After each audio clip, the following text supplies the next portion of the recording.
It's relentless, isn't it, the Formula One season?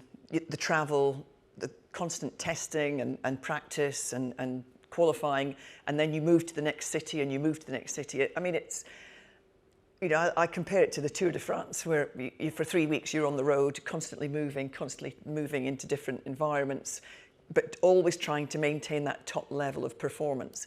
How do you bring a team together that can maintain that top level peak performance week after week after week in quite difficult circumstances? I think first you try to make it, because not as comfortable, because that's the wrong word, I would say, but you treat them well, you try to listen to them, what they need, because as you say, you go to different places, jet lag, everything comes in. Some people are away a month when they go away on a triple header, you know, it's quite demanding, and you just try to do your best and listen to people, what they need to feel comfortable. As you know, in sports, if you are successful, everything is easy. It gets difficult when you're not successful, you know, to keep on motivating people. And then, for me, it was always try to explain to the people how we get successful again, by telling them the truth, what is happening, what are we doing to get there. Because we had a year in 2021 where in 2020, when COVID hit, we stopped all development just not to spend money. And we knew in 2021 we will be last. I mean, there was no, couldn't be any different, you know, because everybody else moved on and we stood still.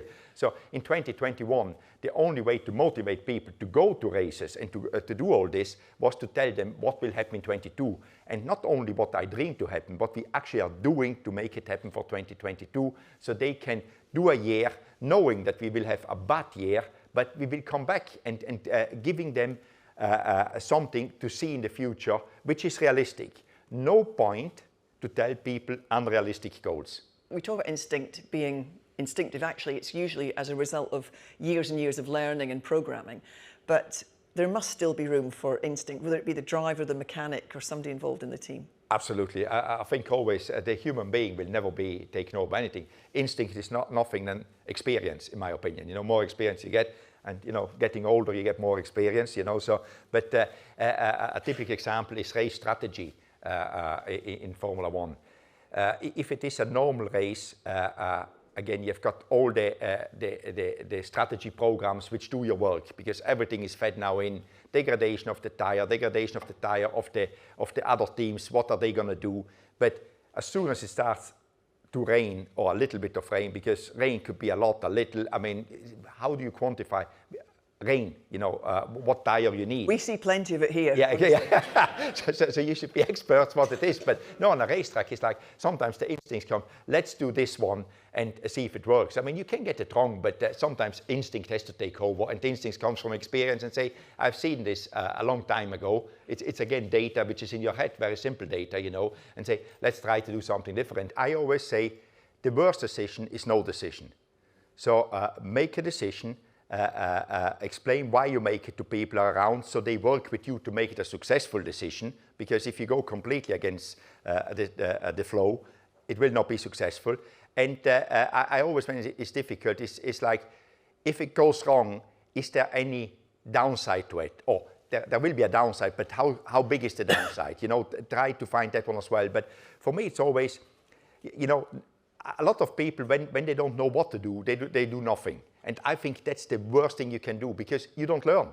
I actually don't like people which they think they are very important. You know, we are all important, in my opinion. And for me, it's like, I'm just one of them, and I try to enjoy what I'm doing and don't take myself too serious. So if I've got something stupid to say, I say it. I'm not afraid, as a lot of people know. But and to say something stupid, I don't have to think hard, by the way, you know. So, but no, it's one of these things.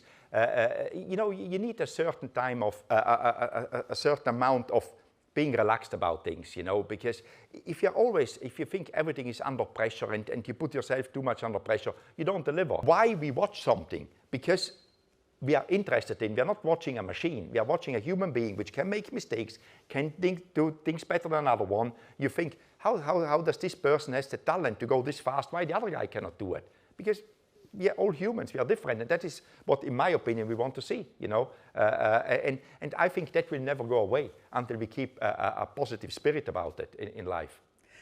And why do we all watch sport? Because of the way it makes us feel? That's really why we watch it, isn't it? You know, whether it's a football match, whether it's a Formula One race, whether it's a cycling race, whether you turn on the Olympics, and they're not even sports that you may have ever watched before, but you find yourself drawn into it, not because of the sport necessarily, but because of the people involved, the emotion, the way it makes you feel, and you get connected to it through the human story.